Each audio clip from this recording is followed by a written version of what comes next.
Quienes no estamos contentos con el orden de cosas existentes, y no podríamos estarlo quienes seamos amigos de los derechos, porque no podemos estar conformes con el genocidio de los falsos positivos, no podemos estar conformes con la violación de la intimidad de los colombianos, que eufemísticamente se denominan chuzadas, no podemos estar contentos con la falta de tierra para los campesinos, no podemos estar contentos con que no haya educación suficiente en Colombia, en cantidad y en calidad.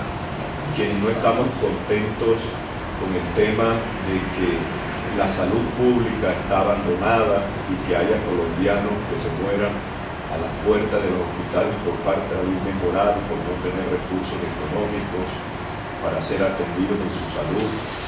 Todas esas personas que no estamos conformes, tenemos muy claro que la manera como podemos transformar la sociedad y el Estado para construir una sociedad en paz, con justicia social, esa sociedad donde precisamente los jóvenes tengan más oportunidades, las personas afrodescendientes, las mujeres tengan condiciones de más equidad de género, donde los indígenas sean respetados en sus tradiciones. Sabemos y tenemos claro que la única manera de hacer ese tránsito de esa sociedad sin justicia social a la sociedad con justicia social es precisamente tomando el poder político. No se puede transformar una sociedad y un estado y un orden de cosas existentes si las personas que están inconformes no acceden al poder político. Y cuando hablamos del poder político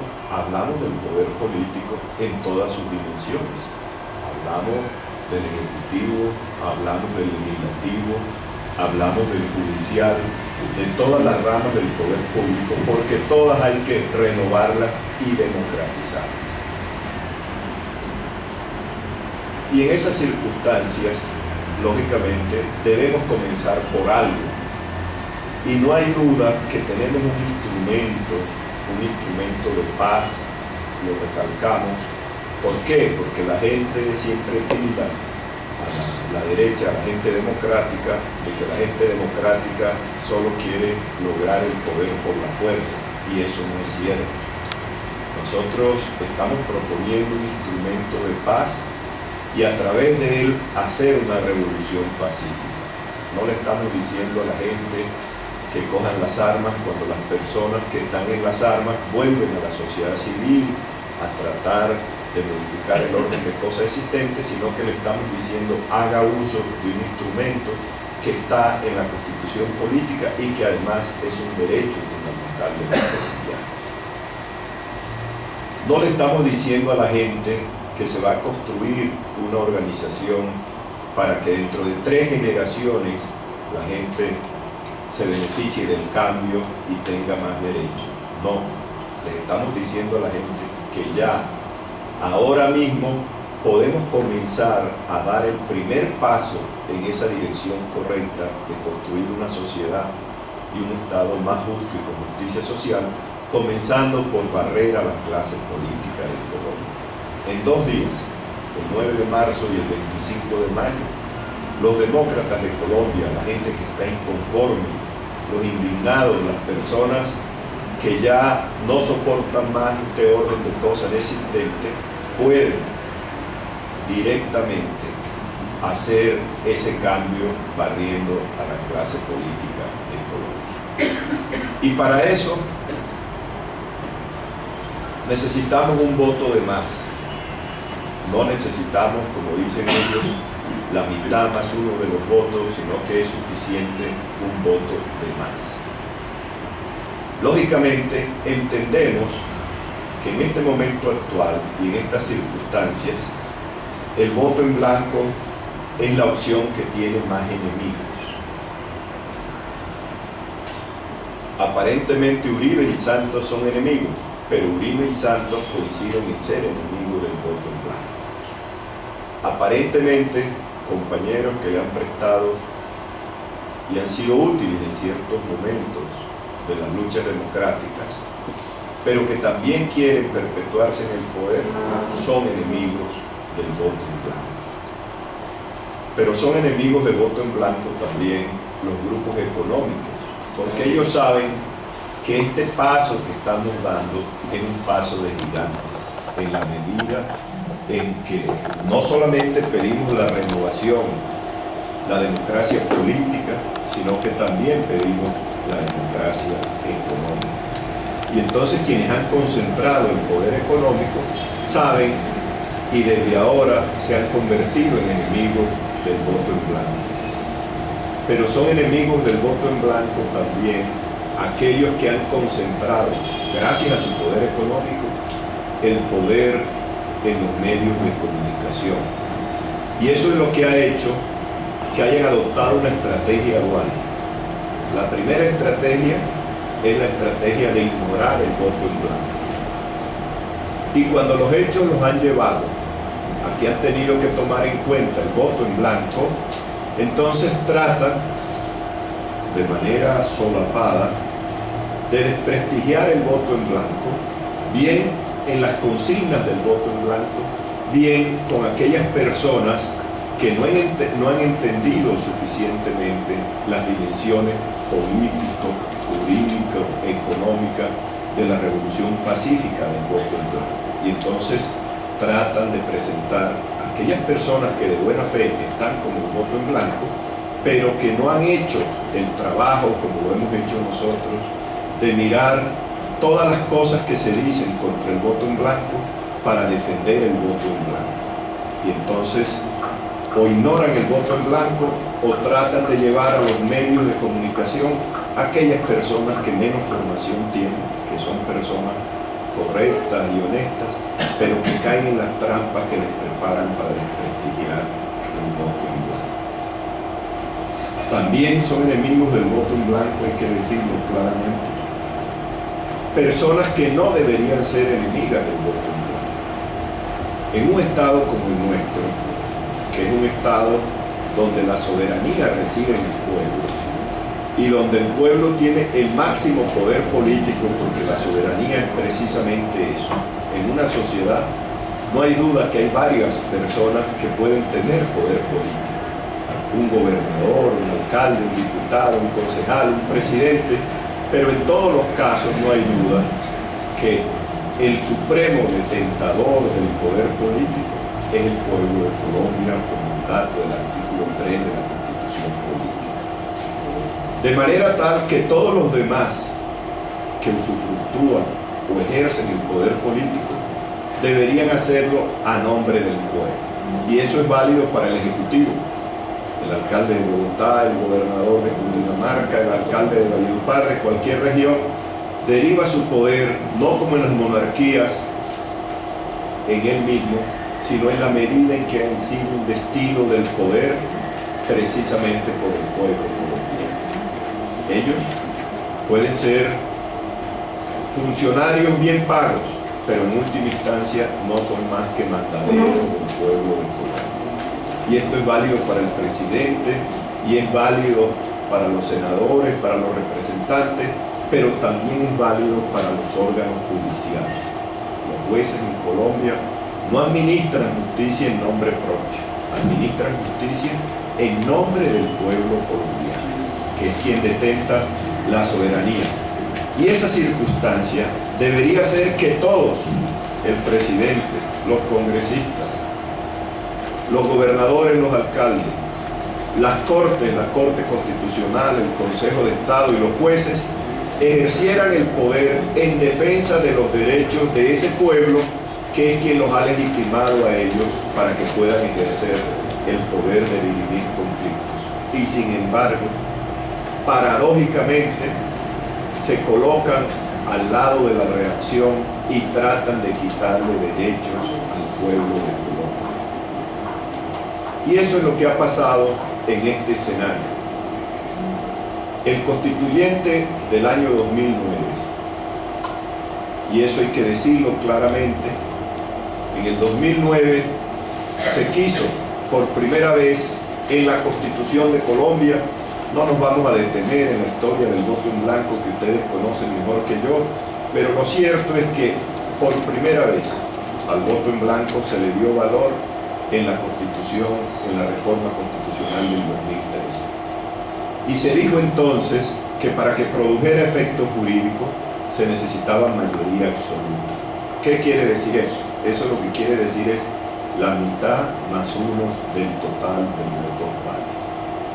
Pero eso fue cambiado expresamente en el año 2009 a través del acto legislativo 1 del 2009, que expresamente en su artículo 9 quiso decirlo así. Sobre eso no tenemos la menor duda. Yo simplemente voy a detenerme brevemente para que ustedes conozcan con palabras textuales qué se dijo entonces como artículo nuevo en ese proceso. Dentro de los avances del sistema democrático en Colombia, el voto en blanco ha tenido distintos momentos de consolidación. No obstante, requiere de una mayoría superior a la que se exija a cualquier candidato para efectos de repetir una elección. Y más adelante se dijo, en coherencia con otros apartes de esta reforma, se propone que el voto en blanco se exija una mayoría simple para tener plenos efectos. Y se había dicho antes que antes se exigía la mitad más uno. Entonces fue claro y se dijo, esta propuesta sería un paso importante en la consolidación de la expresión de la voluntad popular, toda vez que se convertiría en una sanción ciudadana clara y directa contra las formas de corrupción, uso indebido del principio de representación e inconformismo generalizado frente a las mociones que le presentan. Entonces, les estoy hablando del primer debate, y desde el primer debate quedó claro que se acababa la mayoría absoluta, la mitad más uno, que se iba a establecer una mayoría simple, de que bastaba un voto de más y que al voto en blanco se le iba a dar el mismo trato que a cualquier candidato. Eso quería decir que bastaba un voto para que el voto en blanco pudiese producir efecto jurídico. Y así se mantuvo durante toda la primera vuelta. Es claro, tanto en Cámara como en Senado, que esa fue la voluntad del constituyente.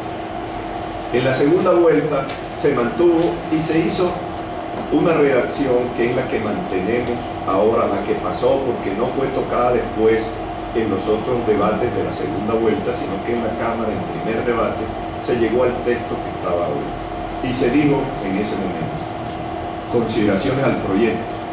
Algunos de esta reforma requieren especial atención por la necesidad de realizar ajustes. Estas son: octavo, otro punto importante en la reforma tiene que ver con el voto en blanco, artículo 258 Constitución Política.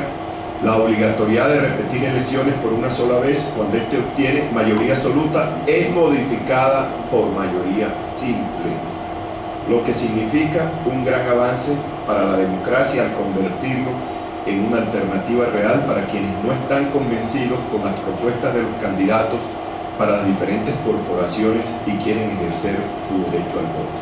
Proponemos mejorar la redacción de la disposición de la siguiente forma, y quedó como está hoy en la Constitución. Entonces, lo que nosotros decimos, ilustres compañeros, en el debate jurídico, y es importante comenzar por ahí, no es el capricho de nosotros, no es una mera interpretación, es la prueba de nuestra afirmación. En lógica como en derecho, una vez hacemos una afirmación, tenemos que hacer la demostración de esa afirmación. Y la demostración la hacemos nosotros con documentos públicos. Esto que yo les he leído a ustedes están en las gacetas del Congreso, en todas las gacetas durante los 10 debates, porque a pesar de que un acto legislativo tiene 8 debates, en este caso en particular hubo 10, porque hubo conciliación en la primera vuelta y conciliación en la segunda vuelta. Pero en todos los debates quedó claro que se acababa la mayoría absoluta, que ahora había una mayoría simple, que el voto en blanco iba a tener el trato igual a cualquier candidato y que iba a ser un instrumento contra la corrupción, contra la politiquería y contra los vicios de los órganos de representación popular. Esa es la manera como nosotros tenemos que salirle al paso.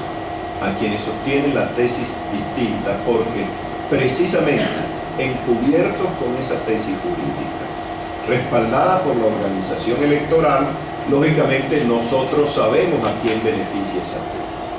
Nosotros tenemos claro que en los temas jurídicos existe lo mismo que sucede en otros escenarios del saber. El hombre normalmente no es como el pensador de Rodin que se sienta hoy a decir qué sucede y qué se le ocurre hoy como idea. No, el hombre tiene problemas concretos que tiene que resolver y alrededor de esos problemas concretos lanza unas tesis económicas, filosóficas, políticas y jurídicas, tesis que sabemos que benefician a alguien y perjudican a alguien. Lógicamente, la democracia es una tesis que perjudica a la dictadura. El poder del pueblo, que es típico de la democracia, es una tesis que beneficia al pueblo, pero que perjudica a la monarquía absoluta y perjudica a los regímenes totalitarios. Entonces, somos conscientes de eso. Sabemos que la tesis de la mitad más uno beneficia a quienes están en el poder político, a quienes se quieren elegir y se quieren reelegir. Y por eso nosotros no defendemos y rechazamos esa tesis. No solamente porque lo queramos, no, es que fue la voluntad del constituyente delegado y ahí están las pruebas en la reforma constitucional. Pero sabemos que la tesis le sirve a todos aquellos que detentan el poder político, que se han querido hacer de la política una forma de vida y que ante el peligro de que su modo de vida tenga que cambiar para que les toque trabajar como le toca trabajar al pueblo colombiano, para que dejen disfrutar de sus privilegios y les toque, igual que el resto de los colombianos, hacer su vida a través del esfuerzo, a través del trabajo honesto. Sabemos que ellos son enemigos del voto en blanco y por eso defienden la tesis contraria. Entonces, desde el punto de vista jurídico, no hay duda que tenemos los fundamentos para defender nuestra tesis. Pero sabemos también que en esta batalla coinciden contra nosotros distintos sectores de la opinión pública, sectores de derecha, sectores del centro y sectores de izquierda que también han hecho, en algunos casos, de la política un modo de vida. ¿Por qué? Porque quieren seguir lucrándose del sudor y de la sangre de los colombianos mismos. Y eso también nos implica a nosotros una tarea compleja. Tenemos que enfrentarnos en el terreno jurídico, pero tenemos que enfrentarnos en el terreno económico, en el terreno político, en el terreno ideológico, en todos los terrenos en los cuales ellos nos quieran dar la batalla. Definido eso así, que el tema jurídico, digamos, tenemos la fortaleza de responderle a través de las pruebas del acto legislativo, hay una serie de problemas sobre los cuales nosotros hemos venido reflexionando y yo quiero, en estos pocos minutos, planteárselos a ustedes, porque solo el colectivo, los vietnamitas tenían un dicho del cual yo me acuerdo mucho, para dar esa importancia del colectivo, de que las varias personas intercambiando experiencias pueden lograr mejores resultados que lo que puede hacer una persona. Decían los vietnamitas con buen sentido que 3 tontos hacen un genio. Y eso es verdad. Nosotros queremos poner nuestras reflexiones porque tenemos